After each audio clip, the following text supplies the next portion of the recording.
So, Shannon, do you find it difficult to discuss race with white people? I do.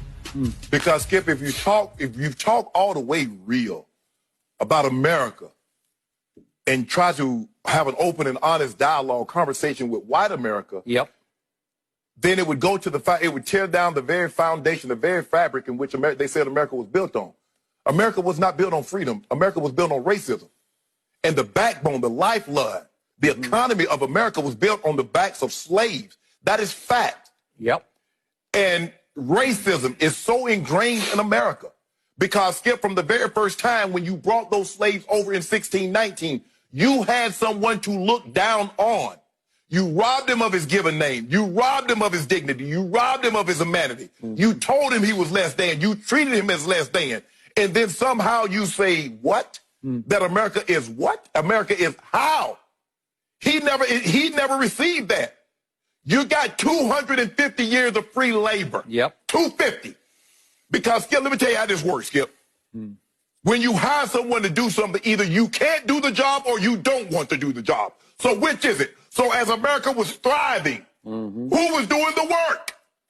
The workers. It wasn't you. Not only were they working in the field, they were taking care of your kids before they could take care of their own. So this notion that America, white people, we did all this. No, you didn't. Skip, and then you have to look. The greatest purveyor of racism and violence is the American white man. No race of people have suffered more on American soil than the black. No one. To this day. So you had 250. I mean, you could argue the Native Americans. But Skip, they weren't enslaved for 250. No, they were not. Now, they were just murdered often and their homes taken from them. That's what happened. I got it. And I'm just saying, for on balance. Yes. And the thing was, Skip, and they still did it, and they did it. See, guess what they did? So they've been stealing and looting since the inception of America. True.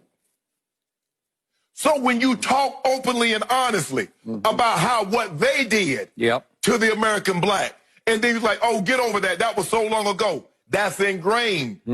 Years and years, Skip, where you don't have any income. So great-grandfathers had sons and sons and sons that had nothing. They had no wealth. While they were passing it down from generation to generation, he was a slave owner. His son was a slave owner. His son became a slave owner. His son became a slave owner. You see how that wealth kept going down the line? Where we were having to start from scratch and Skip because, you couldn't read. A lot of these guys, they couldn't read. And if they caught you reading, they beat you or they killed you. So it took us a long time. And those were the ones happened to be the few that overcame. So if we have open and honest conversation about what America is and how America came to be, how do you tell the story without telling about the American slave and his significant role in American history? But they'll tell you about George Washington. George Washington had slaves. They'll tell you about Thomas Jefferson. He owned slaves too, but he wrote the Declaration. You see, Skip? But he wrote the Declaration of Independence. What about them slaves that he had? What about... He even had kids with him. Yeah, and that wasn't by choice. Stanley Hemings was 14 years old. So in other words, and he took across state line and across seas for immoral purpose. But that's Skip. I don't want to get too far to that. But you know what I'm talking about. So if we tell the story of America in its totality, truthfully, honestly, white America can't deal with that, Skip, because they want to feel that we discovered it because we wanted a better way of life and we yada, yada, yada. But that's not it. And so you're going to have to rewrite history. All those history books will have to be burned. Instead of sidebars and footnotes, the African American would have to be featured very prominently. And I don't know if America really wants to do that. I really don't. Have you ever sat down and had a conversation with a white man about race relations like you just had with because anytime we talk about race, the first thing they talk about, well, Shannon, what about the black on black crime? What about the violence in Chicago? You see, it's always, Skip, I got to shift it.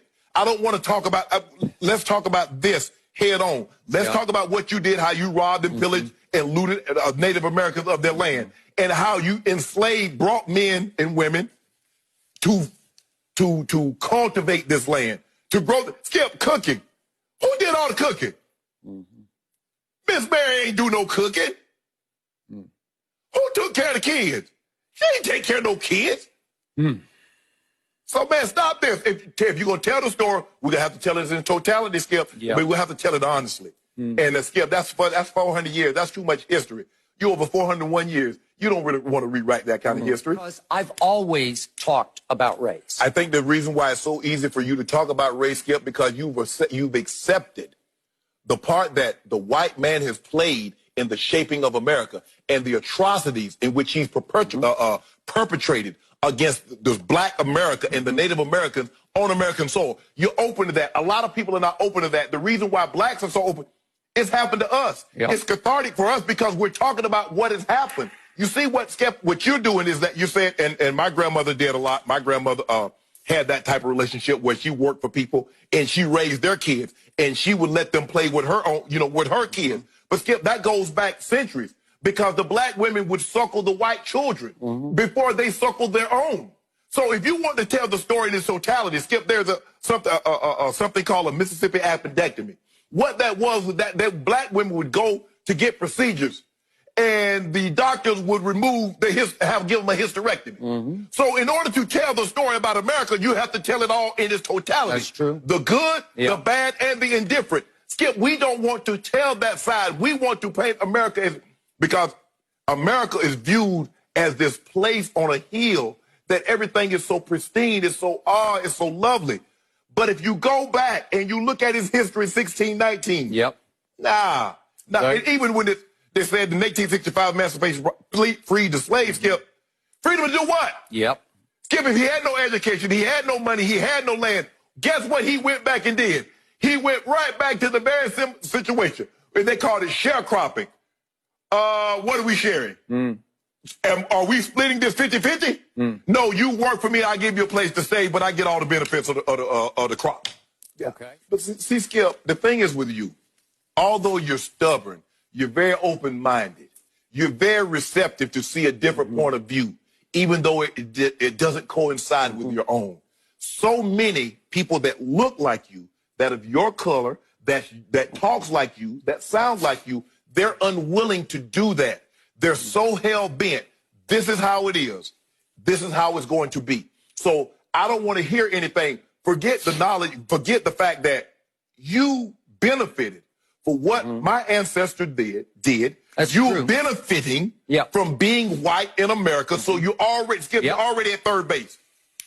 I'm at home. I'm swinging, but I already got 2 strikes. So to deny that, I don't know why you would. It's okay. I mean, it's okay when people say, well, Shannon, you look, I mean, I had muscles and I could run fast. Shannon, I had an advantage. Okay, I'm not going to deny that. It's not, oh, no. I understand that working on a farm and having older brothers and older cousins, it helped me to be more advanced than kids my age or a grade older than me. I understood that. But for you to deny that you benefited from this, why? Because now all of a sudden, you're not as smart. You're not as hardworking as you would like for people to believe. Think about that, Skip. What's the stereotype about black? They're lazy. How the hell you be lazy and be a slave and build America? I never understood that. Y'all lazy. You're savages.